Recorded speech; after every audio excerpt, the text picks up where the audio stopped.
Assalamualaikum warahmatullahi wabarakatuh. Perkenalkan, nama saya Ramlin Rohman dengan NIM 64135159. Di sini saya akan menjelaskan terkait pada laporan bulanan yang berisi rincian pendapatan dan perhitungan pajak setiap bulan selama 1 tahun. Laporan bulan ini menampilkan data per bulan, khususnya dari bulan Juli hingga Desember. Yang pertama ada gaji pokok. Setiap bulan karyawan menerima gaji pokok sebesar 5.070.000. Yang selanjutnya ada uang komisi, uang lembur, uang bonus atau THR, yaitu komponen pendapatan tambahan ini bervariasi setiap tahun. Misalnya pada bulan Juli sebesar 450.350 perak, Agustus 439.595 perak, dan seterusnya hingga Desember mencapai 1.707.095 perak. Selanjutnya ada penghasilan bruto, yakni merupakan total pendapatan sebelum pengurangan yang dihitung dari penjumlahan gaji pokok dan pendapatan tambahan. Misalnya, pada bulan Desember penghasilan bruto mencapai 6.777.095 perak. Kemudian selanjutnya ada pengurangan, terdiri dari iuran BPJS Ketenagakerjaan atau JHT dan JP, serta BPJS Kesehatan, masing-masing sebesar 50.700 perak per bulan, sehingga total pengurangan bulanannya adalah 152.100 perak. Berikut ada penghasilan neto. Ini adalah penghasilan setelah dikurangi iuran dan biaya lainnya. Contohnya pada bulan Desember, penghasilan neto sebesar 6.624.995 perak, dan selanjutnya ada pajak PPh 21, yaitu tarif pajak yang dikenakan setiap bulan adalah sebesar 28.553 perak. Selain data bulanan, terdapat juga subtotal tahunan yang merangkum total gaji pokok selama setahun sebesar 32.420.000. Total pendapatan tambahan yaitu 5.197.875 perak, sehingga total penghasilan bruto setahun menjadi 35.617.875 perak. Total pengurangan setahun mencapai 2.693.493 perak, dan penghasilan neto setahun adalah 32.924.382 perak. Jadi pajak yang dipotong selama setahun adalah 171.318 perak. Jadi laporan bulanan ini sangat penting sebagai dasar perhitungan pajak penghasilan karyawan, mulai dari pendapatan bulanan, pengurangan, hingga jumlah pajak yang harus dibayarkan setiap bulan dan total tahunan. Data ini juga menjadi acuan dalam pelaporan pajak tahunan, serta memastikan kewajiban perpajakan perusahaan dan karyawan telah terpenuhi dengan benar. Sekian penjelasan dari saya, kurang lebihnya mohon maaf. Wassalamualaikum warahmatullahi wabarakatuh. Di sini saya akan menjelaskan cara lapor SPT tahunan secara online di DJP Web. Di sini kita login terlebih dahulu. Oke, karena saya sudah login, berbentuknya seperti ini. Jika belum punya akun DJP bisa daftar dulu. Tidak mudah kok, nggak susah. Di sini kita akan lapor. Oke, lapor, kita ketik e-filing. Baik, di sini saya akan lapor di tahun 2024. Kita buat SPT, kita isi form. Apakah Anda menjalankan usaha atau pekerjaan bebas? Kita jawab ya atau tidak. Kita klik tidak. Selanjutnya ada pertanyaan, apakah Anda seorang suami atau istri yang menjalankan kewajiban perpajakan terpisah atau disarta? Kita jawab tidak juga. Apakah penghasilan bruto yang Anda peroleh selama setahun kurang dari 60 juta rupiah? Nah, kalau kurang kita jawab ya, maka itu kita isi SPT yang 1770SS. Sudah lebih dari 60 juta, kita isi yang formulir 1770S. Itu perbedaannya. Oke.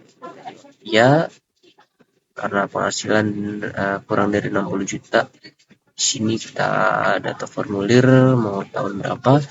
Tadi seperti tadi 2024, SPT-nya itu normal.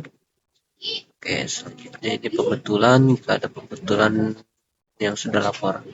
Selanjutnya, ya karena di sini kita sudah lapor ya di 2024, jadi tinggal sudah muncul BPE-nya di arsip SPT. Nah, seperti ini. Nah, ini bisa kirim ulang BPE-nya via email, terus bisa lihat BPE-nya secara di sini. Oke. Status pembetulan 0, status SPT nihil, cat lagi di sini sudah terterang semua bahwa ini bukti kita sudah lapor SPT tahunan. Oke. Kita lihat lagi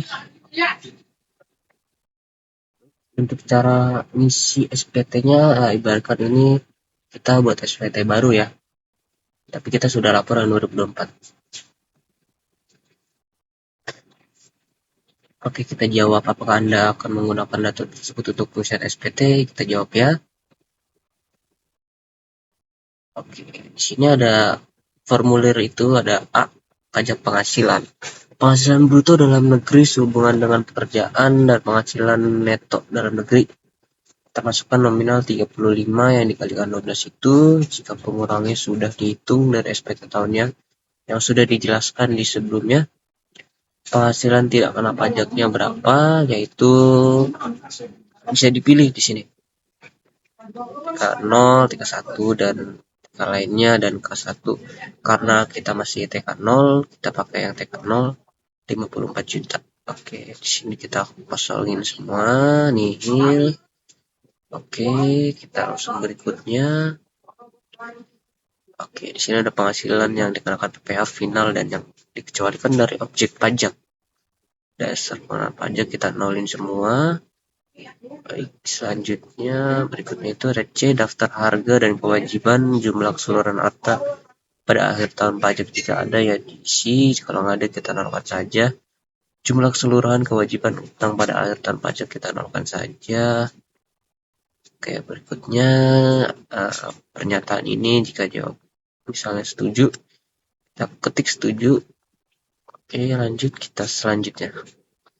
Baik, processing. Di sini ada jenis formulirnya, kita cek kembali 1770SS pendapatan. Ini formulir pendapatan di bawah 60 juta per tahunnya. Di sini tahun pajak 2024, pembetulannya ke 1. Tadi harusnya di sini misalnya bukan pembetulan, di sini baru buat, tapi karena sudah lapor kita di sini keterangannya pembetulan.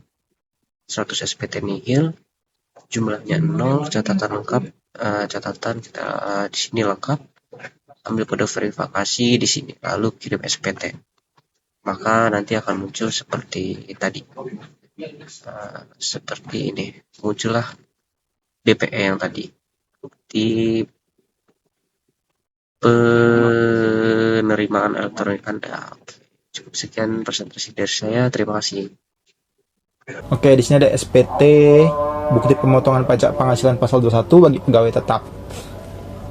Oke, di sini statusnya atau jumlah tanggungan keluarga untuk PTKP-nya ada TK 0. Jadi nanti PTKP-nya itu 54 juta.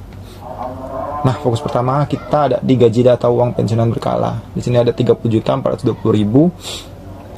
Kita pakai asumsi gaji UMR di tahun 2024 yaitu 5.070.000. Di sini juga tunjangan lainnya, uang lembur dan lain-lainnya ada 3.546.069 rupiah.